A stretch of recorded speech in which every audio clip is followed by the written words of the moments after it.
दोस्तों नमस्कार, क्या हाल है। स्वागत है आपका खबर एचपी में। तो आइए नजर डालते हैं हिमाचल की तमाम मुख्य बड़ी खबरों पर। अगर इससे पहले आप वीडियो को लाइक नहीं किए हैं तो लाइक कर दीजिए और चैनल में नए हैं तो चैनल को सब्सक्राइब कर लीजिए। ओपीएस पर किसी भी वक्त निर्णय ले सकती है सरकार, तो फिर क्यों आ रही कर्मियों के कमर कसने की नौबत। जी हाँ, देश में पुरानी पेंशन बहाली या एनपीएस में सुधार, इस मुद्दे पर केंद्र सरकार बहुत जल्द अंतिम निर्णय ले सकती है। इसके बावजूद सरकारी कर्मचारियों के लिए ओपीएस पर कमर कसने की नौबत आ रही है। बता दें कि कर्मचारी संगठन एक खतरा महसूस कर रहे हैं कि मध्य प्रदेश और राजस्थान में कांग्रेस सरकार द्वारा बहाल की गई पुरानी पेंशन योजना अब वापस हो जाएगी। वजह इन दोनों प्रदेशों के विधानसभा चुनाव में भाजपा ने प्रचंड बहुमत से जीत हासिल की है। वहीं ओपीएस के लिए गठित national joint council of action की संचालित समिति के राष्ट्रीय संयोजक एवं स्टाफ साइट की राष्ट्रीय परिषद जेसीएम के सचिव शिव गोपाल मिश्रा ने कहा, मैं केंद्र सरकार इस मुद्दे पर जल्द ही फाइनल निर्णय ले सकती है। वहीं बता दें कि रेलवे और रक्षा क्षेत्र में स्ट्राइक बैलेट हो चुका है। अब देश में अनिश्चितकालीन हड़ताल की तिथि निर्धारित करने के लिए बैठक होगी। अगर किसी राज्य में ओपीएस को खत्म किया जाता है तो उसका बड़े स्तर पर विरोध किया जाएगा। वह confederation of central government employees and workers के महासचिव एसबी यादव का कहना है कि हमारी प्रमुख मांग पीएफआरडीए एक्ट को खत्म करने या उसमें बदलाव की है। इसके बिना ओपीएस बहाली संभव नहीं है। किसी प्रदेश में ओपीएस खत्म होती है तो निश्चित तौर पर हमारा कन्फेडरेशन आवाज उठाएगा। हिमाचल सरकार की आर्थिक तंगी के चलते कर्मचारियों के नियमितीकरण की नीति बदली। जो हिमाचल प्रदेश सरकार ने आर्थिक तंगी के चलते कर्मचारियों के नियमितीकरण की नीति में बदलाव किया है। बता दें कि अप्रैल 2024 के बाद 2 वर्ष का अनुबंध पूरा करने वालों को नियमित होने के लिए मार्च 2025 तक का इंतजार करना होगा। वहीं कार्मिक विभाग की ओर से जारी नियमितीकरण की नीति में किए बदलाव 31 मार्च 2024 को लागू होगा। वहीं अनुबंध की नियुक्ति से वरिष्ठता की लंबे समय से चली आ रही मांग को सरकार ने पूरा कर दिया है। इस मांग के पूरा होने से अप्रैल 2024 से मार्च 2025 के बीच 2 वर्ष का अनुबंध सेवाकाल पूरा करने वाले कर्मचारियों को उनकी अनुबंध नियुक्ति के समय की वरिष्ठता नियमित होने पर मिलेगी। ट्रैकिंग गतिविधियों पर लगा प्रतिबंध, प्रशासन ने सर्दी के मौसम और बर्फबारी को देखते हुए लिया फैसला। जिस सर्दी के मौसम को देखते हुए अब जिला कुल्लू में सैलानी ट्रैकिंग नहीं कर सकेंगे। जिला प्रशासन ने ट्रैकिंग गतिविधियों पर रोक लगा दी है। वहीं उपायुक्त एवं जिला आपदा प्रबंधन प्राधिकरण कुल्लू के अध्यक्ष आशुतोष गर्ग ने मंगलवार को इस बारे में आदेश जारी किए हैं। कहा है कि ट्रैकिंग के शौकीन बर्फबारी के दौरान या उसके बाद जिले की चोटियों पर पर्वतारोहण के लिए आते हैं। पिछले अनुभवों से पता चला है कि सर्दियों के मौसम के दौरान मौसम में तेजी से परिवर्तन होता रहता है, जिससे ट्रैकिंग करने वाले लोगों की सुरक्षा के लिए खतरा पैदा हो जाता है। इसी को देखते हुए ट्रैकिंग व पर्वतारोहण की गतिविधियों पर प्रतिबंध लगाने का निर्णय लिया गया है। अब साल में सिर्फ एक बार 31 मार्च को नियमित होंगे अनुबंध कर्मचारी, निर्देश जारी। जो हिमाचल प्रदेश के विभिन्न भागों में अगले साल से सिर्फ 31 मार्च को ही 2 वर्ष का अनुबंध सेवाकाल पूरा करने वाले कर्मचारी नियमित होंगे। वह प्रदेश सरकार ने 30 सितंबर को नियमित करने की पूर्व व्यवस्था को समाप्त कर दिया है। वह मार्च 2024 से उपलब्ध पदों के हिसाब से ही कर्मचारी नियमित होंगे। वह नियमित करने के लिए अनुबंध पर नियुक्ति के समय ही वरिष्ठता ली जाएगी। वह कार्मिक विभाग ने सोमवार देर शाम को इस बाबत अधिसूचना जारी की है। वह प्रदेश की सुक्खू सरकार ने 2 साल का अनुबंध सेवाकाल पूरा करने वाले कर्मचारियों के लिए नियमितीकरण की व्यवस्था में बदलाव कर दिया है। बता दें कि प्रदेश में अभी 2 वर्ष का अनुबंध सेवाकाल करने वाले कर्मचारियों को 31 मार्च और 30 सितंबर को नियमित किया जाता रहा। वहीं प्रदेश सरकार ने 31 मार्च 2024 से इस व्यवस्था में बदलाव करने का फैसला लिया है। जिन कर्मचारियों का अनुबंध सेवाकाल 31 मार्च 2024 तक 2 वर्ष का हो जाएगा, उन्हें उपलब्ध नियमित पदों के हिसाब से ही नियमित किया जाएगा। अगर उपलब्ध नियमित पद पर्याप्त नहीं होंगे तो कई पात्र कर्मचारी नियमित नहीं हो पाएंगे। इन्हें नियमित पद उपलब्ध होने के बाद नियमित किया जाएगा। हिमाचल में बढ़ रहा नशे का कारोबार, विदेशियों के खिलाफ कार्रवाई, 1/3 मामले दर्ज। जो भारत में हर साल होने वाले अपराध के आंकड़े राष्ट्रीय अपराध रिकॉर्ड ब्यूरो यानी एनसीआरबी के द्वारा जारी किए जाते हैं। एनसीआरबी ने अभी हाल ही में ताज़ा आंकड़े जारी किए हैं। साल 2022 में हिमाचल में 100 मामले विदेशी नागरिकों के खिलाफ दर्ज हुए हैं, जिसमें से 35 मामले एनडीपीएस एक्ट के तहत दर्ज हुए हैं। वह एनआरसीबी की रिपोर्ट के मुताबिक हिमाचल प्रदेश में 2022 में विदेशियों के खिलाफ दर्ज किए गए कुल मामलों में से 1/3 मामले narcotics, drugs and psychotropic substance act के तहत दर्ज हुए हैं। वह राज्य में विभिन्न अपराधों के तहत विदेशियों के खिलाफ लगभग 100 मामले दर्ज हुए हैं, जिनमें से 35 मामले यानी 1/3 एनडीपीएस एक्ट के तहत दर्ज किए गए हैं। नाहन में सरकार के खिलाफ गरजे हाटी, 15 दिन का दिया अल्टीमेटम, अब सचिवालय घेराव की तैयारी। जे 4 माह बाद भी एसटी अधिनियम लागू नहीं किए जाने से सिरमौर का हाटी समुदाय भड़क गया है। वह मंगलवार को हाटी समुदाय के हजारों लोगों ने नाहन में प्रदेश सरकार के खिलाफ खूब हल्ला बोला। इस दौरान मुख्यमंत्री सुखविंदर सिंह सुक्खू, उद्योग मंत्री हर्षवर्धन चौहान और जनजातीय मंत्री जगत सिंह नेगी के खिलाफ मुर्दाबाद के नारे लगे। वह साथ ही जयराम ठाकुर जिंदाबाद के नारे भी गूंजे। वह हाटी युवा विचार मंच के बैनर तले आक्रोश रैली में हाटी समुदाय के लोग सबसे पहले शहर के ऐतिहासिक चौगान मैदान में एकत्रित हुए। वह जहां वक्ताओं ने प्रदेश सरकार के प्रति अपनी नाराजगी प्रकट की। कहा, दुर्भाग्य की बात है कि क्षेत्र के नेता होते हुए भी हर्षवर्धन चौहान हाटी आंदोलन का साथ नहीं दे रहे हैं। पीजीआई चंडीगढ़ में उपनिदेशक प्रशासनिक के पद पर सेवाएं देंगे आईएएस अधिकारी पंकज राय। जी, आईएएस अधिकारी पंकज राय पीजीआई चंडीगढ़ में उपनिदेशक प्रशासनिक नियुक्त किए गए हैं। वे भारत सरकार की ओर से इस बाबत मंगलवार को अधिसूचना जारी की गई। वे विशेष सचिव शिक्षा के पद पर नियुक्त पंकज राय ने केंद्रीय प्रतिनियुक्ति पर जाने के लिए आवेदन किया था। वे पंकज राय की नियुक्ति पद ग्रहण करने के दिन से 4 वर्ष के लिए होगी। हिमाचल में 322 पुलिस कर्मचारियों के तबादले, बटालियनों से जिलों में तैनाती। जो हिमाचल प्रदेश पुलिस विभाग ने 322 हेड कांस्टेबल और एचएससी के तबादला आदेश जारी किए हैं। इन तबादला आदेशों में पुलिस जवानों को बटालियनों से जिलों में तैनाती दी गई है। वे प्रथम वाहिनी जुनगा के साथ ही पहली, द्वितीय, तृतीय, चतुर्थ, पंचम और छठी आईआरबी से जवानों को शिमला, सिरमौर, बिलासपुर, हमीरपुर, मंडी, कुल्लू, कांगड़ा, ऊना, चंबा के साथ ही पुलिस जिला नूरपुर और अन्य जिलों में तैनाती दी गई है। बता दें कि पुलिस विभाग का मानना है कि इससे जिलों में स्टाफ की कमी काफी हद तक दूर हो जाएगी। हिमाचल सरकार भी पुलिस अधिकारियों और कर्मचारियों की तैनाती के लिए रोटेशन नीति पर फोकस कर रही है। इसके तहत मुख्यमंत्री संवेदनशील पदों पर केवल 3 वर्ष तक ही तैनाती और इसके उपरांत अनिवार्य तौर पर उन्हें कूलिंग ऑफ पीरियड देने के निर्देश दे चुके हैं। वह पुलिस के कामकाज में जवाबदेही सुनिश्चित की गई है। कांग्रेस पार्टी में होगी मेजर सर्जरी, बागियों की होगी घर वापसी, निष्क्रिय होंगे पद मुक्त। जे मिशन 2024 की तैयारी में जुटी प्रदेश कांग्रेस कमेटी में संगठनात्मक बदलाव होगा। वह पार्टी में मेजर सर्जरी की तैयारी चल रही है।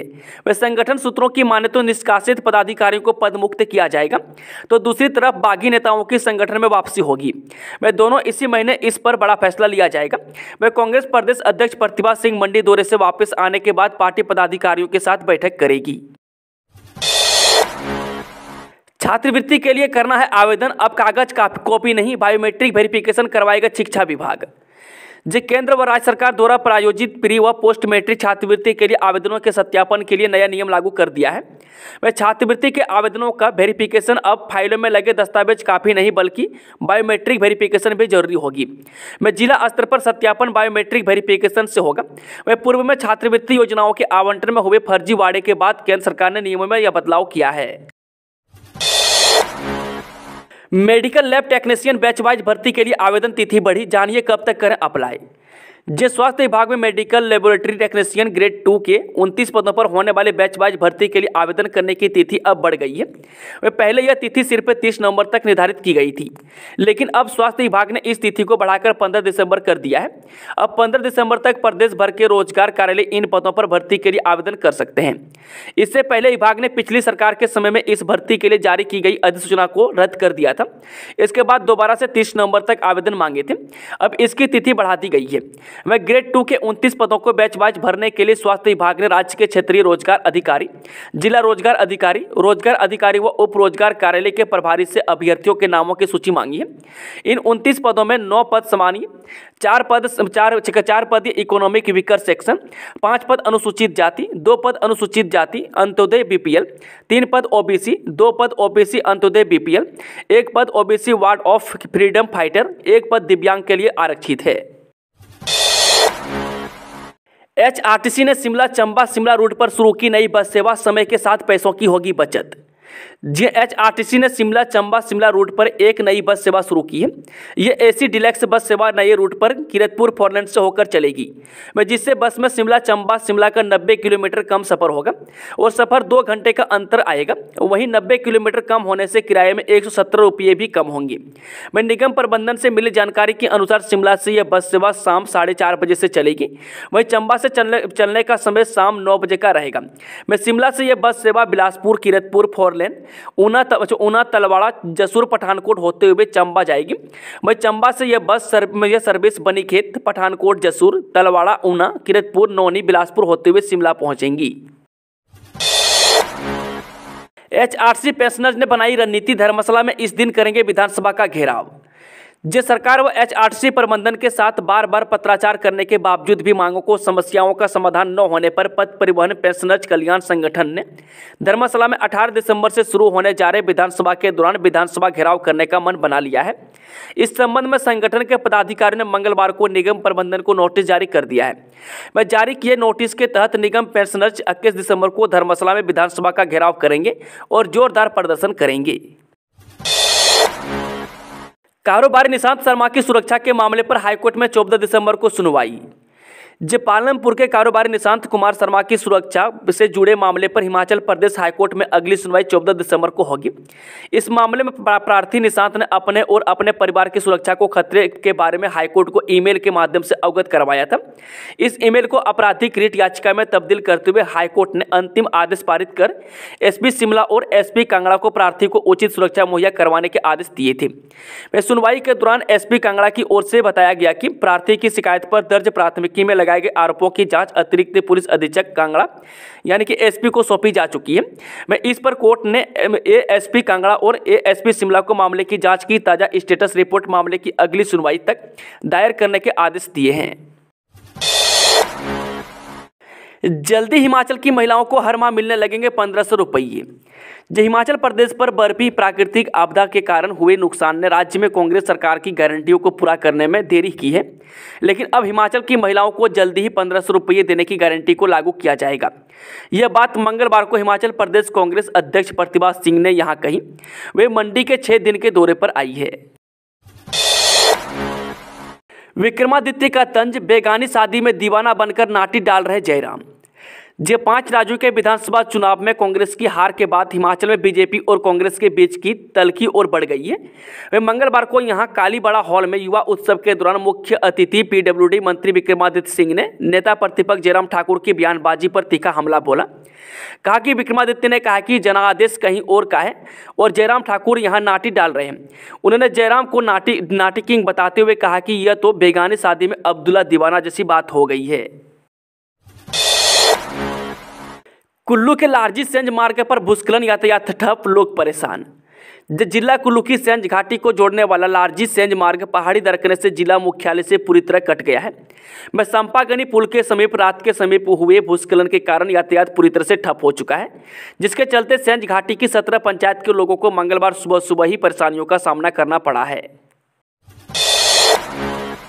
बॉर्डर क्रॉस कर आई एक और खूबसूरत पाकिस्तानी लड़की बोली 5 साल से कर रही थी पंजाबी लड़के का इंतजार। पाकिस्तान की बेटी जवारिया खानम भारत की बहू बनने के लिए भारत पहुंच गई है। वह भारत सरकार ने 21 साल की जवारिया खानम को 45 दिनों का वीजा दिया है। कराची के रहने वाले अजमत इस्माइल खान की बेटी जवारिया खानम की वीजा मिलने के बाद भारत पहुंच गई है। बता दें कि मंगलवार को जवारिया अटारी बॉर्डर के रास्ते भारत में एंट्री ली। वह भारत में प्रवेश करते ही जवारिया के होने वाले पति समीर खान और ससुर अहमद खान ने अपनी होने वाली बहू का ढोल नगाड़ों के साथ जोरदार स्वागत किया। वह जवारिया खानम के इस कदम से पाकिस्तान में भी सभी लोग काफी खुश हैं। वे बता दें कि आने वाले साल 2024 के जनवरी महीने में पहले हफ्ते में ही जवारिया और समीर की शादी कोलकाता में होने वाली है। हिमाचल प्रदेश में जल्द खुलेंगे 24 और स्टोन क्रशर, अधिकारी सरकार को भेजे हैं रिपोर्ट, हर्षवर्धन चौहान का ऐलान। हिमाचल प्रदेश में स्टोन क्रशर को लेकर गरमाया मामला थमने के आसार हैं। वह हाई पावर कमेटी की बैठक के बाद अधिकारी 24 स्टोन क्रशर को खोलने की रिपोर्ट सरकार को भेज रहे हैं। उद्योग मंत्री हर्षवर्धन चौहान का कहना है कि इन सभी स्टोन क्रशरों को खोले जाने को लेकर औपचारिकताएं पूरी कर ली गई है। अभी तक 47 स्टोन क्रशर पहले ही खोले जा चुके हैं। उद्योग मंत्री हर्षवर्धन चौहान ने कहा कि स्टोन क्रशर मामले में हाई पावर कमेटी का गठन किया गया है। कुल्लू में पकड़ा चरस का बड़ा खजीरा, आनी घुमारवी और सरका घाट के रहने वाले हैं आरोपी। जिला कुल्लू में पुलिस ने चरस के साथ 3 लोगों को गिरफ्तार किया है। पुलिस ने एनडीपीएस एक्ट के तहत मामला दर्ज कर आगामी जांच जारी रखी है।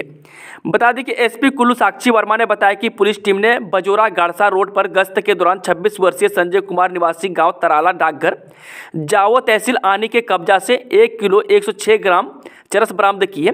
वहीं दूसरे मामले में पुलिस टीम ने मणिकर्ण रोड समीप हाथी थान चौक में गश्त के दौरान 19 वर्षीय अंशुल ठाकुर निवासी गांव लेहड़ी डाकघर सरेल तहसील घुमारवी तथा 19 वर्षीय नतीश ठाकुर निवासी वार्ड नंबर 5 कुंडलक डाकघर व तहसील सरका घाट से 154 ग्राम चरस बरामद की है। वह तीनों चरस तस्करों के विरुद्ध थाना भुंतर में मादक पदार्थ अधिनियम के तहत अभियोग दर्ज करके गिरफ्तार किया गया है। वह मामले में आगामी जांच जारी है। 4 राज्यों की हार का सदमा, खड़गे की बैठक से गठबंधन के नेताओं की किनारा मीटिंग टली। 4 राज्यों की विधानसभाओं के 2 दिन पहले घोषित चुनाव परिणाम के बाद विपक्षी दलों के भारतीय राष्ट्रीय विकासवादी समावेशी गठबंधन की बुधवार को होने वाली बैठक स्थगित कर दी गई है। वह सूत्रों के अनुसार बैठक 6 दिसंबर को कांग्रेस अध्यक्ष मल्लिकार्जुन खड़गे ने बुलाई थी, लेकिन 4 राज्यों के विधानसभा चुनाव में कांग्रेस को मिली करारी हार के बाद गठबंधन के प्रमुख नेताओं ने बैठक से दूरी बनाने शुरू कर दी, जिसे देखते हुए बैठक को टाल दिया गया है। कैंटर की टक्कर से बाइक सवार व्यक्ति की मौत, पत्नी घायल। हिमाचल प्रदेश के ऊना जिले में संतोषगढ़ सड़क मार्ग पर पीरादी दरगाह के समीप एक तेज रफ्तार कैंटर ने बाइक सवार पति पत्नी को टक्कर मार दी। वह हादसे में बाइक चालक ऋषभ कुमार पुत्र बहादुर सिंह निवासी नागड़ा की मौत हो गई, जबकि उसकी पत्नी सोनिया गंभीर रूप से घायल हो गई। वह पुलिस ने इस संबंध में कैंटर चालक ईशान खान निवासी हमीरपुर के खिलाफ विभिन्न धाराओं के तहत केस दर्ज करके जाँच शुरू कर दी है। जानकारी के अनुसार बता दें कि बीती रात 7:30 बजे के करीब ऋषभ कुमार अपनी पत्नी सोनिया के साथ बाइक पर सवार होकर अपने घर नंगड़ा से ऊना की तरफ आ रहा था। जब वह पीरादी दरगाह रामपुर के समीप पहुंचे तो तेज रफ्तार कैंटर ने उन्हें टक्कर मार दी। क्रिप्टो करेंसी मामले में सॉफ्टवेयर इंजीनियर पुलिस की गिरफ्त से दूर। क्रिप्टो करेंसी ठगी मामले में सॉफ्टवेयर तैयार करने वाला इंजीनियर अभी तक पुलिस के हत्थे नहीं चढ़ सका है। यह आरोपी मेरठ का रहने वाला बताया जा रहा है। मैं 3 बार दबिश देने के बाद भी यह अपने ठिकाने बदल रहा है। मैं आरोपी को पकड़ने के लिए हिमाचल पुलिस ने उत्तर प्रदेश की पुलिस से सहयोग मांगा है। इस आरोपी ने क्रिप्टो करेंसी मामले में प्रोफेशनल तरीके से ठगी का अंजाम दिया। मैं गिरफ्तार आरोपियों से पूछताछ में यह खुलासा हुआ है। यह आरोपी प्रशिक्षण लेने के सिलसिले में कई बार दुबई गया। वह पैसे से यह इंजीनियर बताया जा रहा है। मैं लोगों को अपने जाल में फंसाने के लिए आरोपी ने विदेश में डिजिटल करेंसी का पूरा खेल समझा है। राजस्व मामले निपटाने को नहीं दे सकेंगे 10 दिन से लंबी डेट, सरकार ने अधिकारियों को जारी किए निर्देश। राजस्व लोक अदालतों के माध्यम से लंबित मामले निपटाने के बाद सरकार ने राजस्व अधिकारियों को नए मामले के लिए लोगों को 10 दिन से लंबी डेट नहीं देने के निर्देश जारी कर दिए हैं। आवेदन के 10 दिन के भीतर पटवारी, तहसीलदार और कानूनगों को इंतकाल और तकसीम सहित अन्य मामले पर हाल में निपटाने होंगे। मैं लंबित मामलों की संख्या को बढ़ाने से रोकने के लिए सरकार ने यह व्यवस्था की है। मैं सभी जिलों के उपायुक्तों को इसे लेकर निर्देश जारी कर दिए गए हैं। वहीं मुख्यमंत्री सुखविंदर सिंह सुक्खू के निर्देशों पर प्रदेश में हजारों की संख्या में लंबित राजस्व मामलों को हल करने के लिए राजस्व लोक अदालतों का आयोजन शुरू किया है। वह तहसील स्तर पर लोगों को राजस्व संबंधित मामले निपटाने के लिए लंबी डेट दी जाती है। मैं अपने काम करवाने के लिए लोगों को पटवारी, तहसीलदार और कानूनगों के दफ्तर के चक्कर काटने पड़ते हैं। हालांकि पद रिक्त होने के कारण राजस्व अधिकारियों को भी समय से लोगों के काम निपटाने में मुश्किल पेश आती है। वह सरकार ने राजस्व अधिकारियों को हर सूरत में 10 दिन के भीतर राजस्व मामले निपटाने के सख्त निर्देश दिए हैं। दुर्लभ प्रजाति के पक्षी अब खुली हवा में लेंगे सांस। वन्य प्राणी विंग ने चीर फिजेंट के 12 परिंदों को छोड़ने का लिया फैसला। राजधानी शिमला में वन्य प्राणी विंग ने वर्ड सेक्यू चिड़ियों से पक्षियों को आज़ाद करने के लिए मुहिम शुरू की है। वन्य प्राणी विंग ने इसकी शुरुआत चायल के खड़ियून के पक्षी प्रजनन केंद्र से की है। बता दें कि वन्य प्राणी विंग ने चायल से 12 तितरों को आज़ाद किया है। इन 12 तितरों में कई बड़े पक्षी भी व कई नए पक्षी भी हैं। ये 12 पक्षी अब खुले जंगलों व खुली हवा में घूम सकेंगे। इन 12 पक्षियों को सिल्ली मोहल्ला के जंगलों में छोड़ा गया है। बता दें कि यह जंगल चियोक के पास स्थित है। वह छोड़े गए पक्षियों की अगले 2 से 3 महीनों तक अनुसंधान सहायक, वन संरक्षक व क्षेत्र सहायक की टीम अपनी निगरानी में रखेगी। इस उद्देश्य के अनुसरण में सॉफ्ट पेन से 1 से 2 वर्ग किलोमीटर के निवास स्थान के दायरे में 12 ट्रैप कैमरे बिछाए गए हैं। वह सिग्नल उत्सर्जित करने वाले VHF टैग व रिसीवर का उपयोग करके रेडियो निगरानी के माध्यम से पक्षी को ट्रैक करने में भी सक्षम बनाएगा। वह जो पक्षी के स्थान और उसके रहने की स्थिति के बारे में जानकारी देगा। कांग्रेस के 1 साल पूरा होने पर भाजपा देगी धरना। हर जिले में होंगे धरने प्रदर्शन, नेताओं को सौंपी जिम्मेदारी। जो हिमाचल प्रदेश की वर्तमान कांग्रेस सरकार का 1 वर्ष 11 दिसंबर को पूर्ण होगा। भाजपा ने आरोप लगाया है कि प्रदेश की राजनीति इतिहास में किसी भी सरकार का पहला वर्ष इतना नकारा नहीं रहा जितना वर्तमान कांग्रेस सरकार का रहा। वह सुखविंदर सिंह सुक्खू सरकार जिसने 1 वर्ष में प्रदेश के विकास को बंद कर दिया, वह कानून व्यवस्था पूरी तरह से तार तार कर दी, वह सब और नशे की प्रवृत्ति का फैलाव हो गया। वह डीजल, पेट्रोल, खाद्य तेल, दालें व बिजली महंगी करके जनता पर महंगाई का बोझ लाद दिया है और पूर्व की भाजपा सरकार द्वारा खोले गए 1500 संस्थान बंद कर दिए। वह गारंटियों के नाम पर प्रदेश की जनता को धोखा दिया। बेरोजगार युवकों को 1 लाख सरकारी नौकरियों और 5 लाख रोजगार देने का झूठा वादा किया। वह 22 लाख बहनों को 1500 रुपये महीना देने की झूठी गारंटी दी। किसानों को, बेरोजगारों को झूठे वादे करके ठगा। पार्टी 11 दिसंबर को सभी जिला मुख्यालयों पर प्रदेश सरकार के खिलाफ विरोध प्रदर्शन करेगी।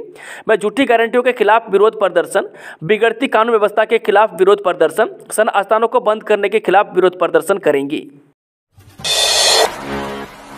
अब निगम की दुकानों का देना होगा समय से किराया, वरना जारी हो जाएगा नोटिस। जानिए पूरी वजह। राजधानी में नगर निगम के किराएदार और लीज धारकों पर कार्रवाई के लिए निगम के अधिकारियों से लेकर सदन की मंजूरी का इंतजार नहीं करना होगा। न ही कोई किराएदार या लीज धारक किसी राजनेता या अधिकारी के माध्यम से कार्रवाई से बच सकेंगे।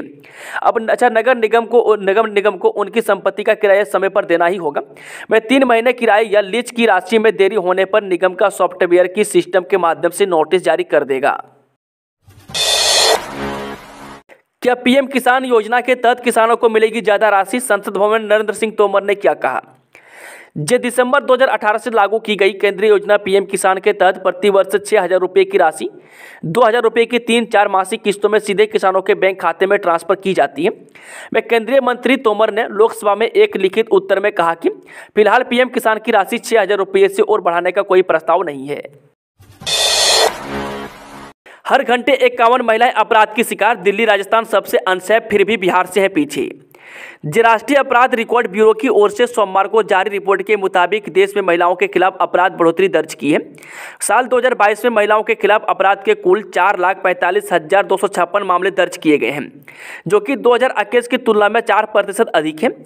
यानी हर 1 घंटे में 51 महिलाओं के साथ अपराध होता है। में एनसीआरबी की 4 दिसंबर को जारी की गई रिपोर्ट के मुताबिक पिछले साल देश में कुल 58,24,946 आपराधिक मामले दर्ज किए गए, जिनमें से 4,45,256 मामले महिलाओं के खिलाफ दर्ज हुए हैं, जबकि साल 2021 में 4,28,278 केस दर्ज किए गए थे।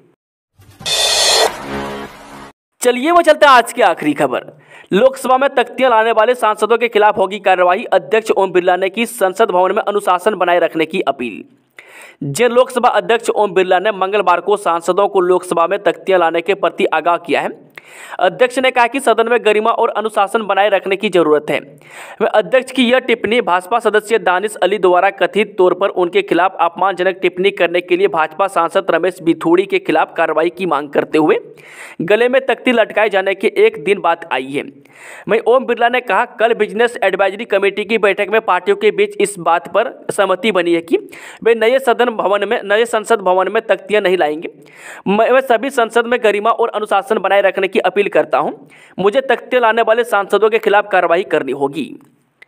दोस्तों, आज की शानदार खबरों का सिलसिला समाप्त होता है। अगर जानकारी पसंद आई हो तो वीडियो को लाइक, शेयर, चैनल को सब्सक्राइब जरूर करें।